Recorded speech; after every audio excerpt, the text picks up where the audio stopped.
Finally. I think malayo naman yung narating natin. Ang pinaka-tumatak sa akin, yung habang buhay. Ako dalawa actually. Yung first F natin na yung Marilag. Yung pangalawa ko, Sayaw sa Bangko. Gusto kong showcase nyo yung mga pinaghirapan nyo, yung dance knowledge, technique. Actually ngayon, may hinihinda kami ni Kakay ngayon na pain kasi from sa mga rehearsals namin nung nakaraan. Kakaiba nga to for us. And syempre, nabigla yung katawan namin talaga. Sobra. Like yung legs ko ngayon, parang may pumipitik sa mga ugat niya kapag ginagalaw ko. Ako naman ngayon, mayroon akong sinasabi na snapping hip syndrome or dancer's hip. Umakyat po ako pa-climb. Yes. So, technically, tumalon ako paakyat. So, Correct. doon po na-trigger lalo kaya mas itong force, yung nandito lahat. What we're trying to do now is to apply support para lang ma-push siyang makapag-perform for the finals. Sobrang sakit nung legs ko. Ilang inom din ako ng painkiller na frustrate na rin ako kung kaya ko ba, kung kakayanin ko ba to. Kasi parang ayoko naman sayangin yung efforts namin ni Kakay from the very beginning with Coach Oljan. Tinataas na namin ito lahat. Lord! Amen! Amen! Pero kahit anong mangyari, Lalaban kami, guys. kailangan namin ibigay to, kailangan namin i-champion to, syempre. Laban lang. Laban lang!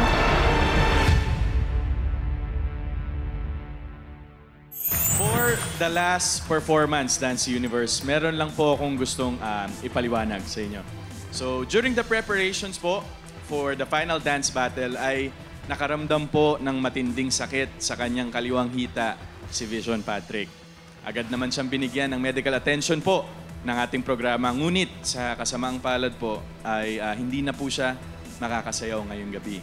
Kinailangan po muna ni Patrick na ipahinga yung kanyang injury dahil baka po mag-lead pa po ito sa mas matinding karamdaman. Pinili pa rin po niyang magsayaw kanina kahit meron siyang iniinda. Palakpakan naman natin si Patrick. Kaya for this next performance, ang makakapartner po ni Kakay tonight ay ang kanilang choreographer na si Coach Eljan. This performance will be considered as an exhibition piece from Kakay and Coach Eljan because we have to showcase kung ano yung preparation at pinaghirapan nila on their way to the finale. So this will not be scored by the Dance Authority, but this is gonna be a highlight performance for tonight.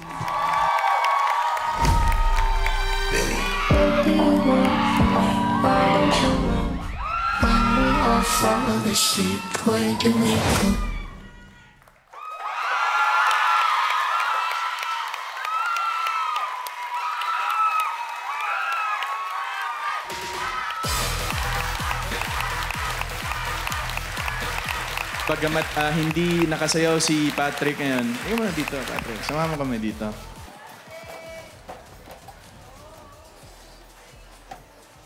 And of course, we would like to thank the very talented Coach Eljan.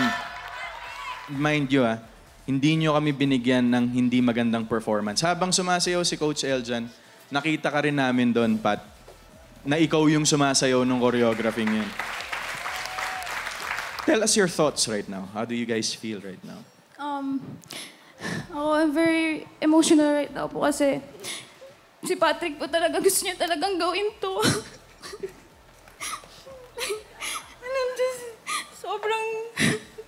sobrang nasaktan lang po ako sa part niya. Kasi alam ko po yung gustong-gusto mong gawin yung performance pero hindi mo siya magawa kasi may masakit or hindi talaga pwede. And sabi ko, yung performance na to, inalay talaga namin kay Patrick. I'm happy na narinig ko na nakita nila si Patrick sa performance namin. Gusto talaga po namin mapakita sa inyo yung ibang side namin. Kaya pinush talaga namin tong performance na to. And unfortunately, hindi lang nagawa ni Patrick kasi nga hindi niya talaga kaya. Pero gustong-gusto niya na talaga, lalo na nandiyan yung mga Vixies niya. Gusto ko po muna mag-thank you sa mga bosses, sa Dance Authorities, kaya Alden, sa lahat po na nandito. Sorry po na hindi po ako nakapag-perform, pero binigay ko po yung best ko talaga. Sa totoo lang, nung nalaman ko na may something si Pat, nag-worry talaga ako. Na sana sabi ko, wag na lang siya mag-opening. Baka pwedeng yung ending na lang. Medyo naging selfish ako doon. Pero nung nakita ko siya kanina, na nag-opening siya, na umiinda siya, parang ako'y nasasaktan para sa kanya. Kaya sabi ko, sige, kung hindi niya kaya, okay lang. Actually, hinahanap ko siya kanina. Kasi since day one, sobrang love ko kayong dalawa. Hindi man kayo nakapag-perform ngayon, mananatili akong presidente ng fans club niyo. Sinasabi natin, oo, contest ito. Kailangan galingan, kailangan manalo. Sa puso ko, panalo kayong dalawa. Sobrang love ko kayo. Next nyo lang ako, anong kailangan nyo? Never ako magno-no sa inyo. Pat, Kai, I mean, seeing you dance a while ago, I can't help but also be proud. Kasi nakikita ko na nilalaban ni Kakay kahit wala si Patrick. And I know how hard that is. Pwede ko ba silang yakaping dalawa? Yes. Halika kayo dito. Dito. Lumapit kayo sa presidente ninyo. Oh, ayan. Palakpakan natin ang Patkay! It's time to name our final two. Sa pagbabalik ng Stars on the Floor!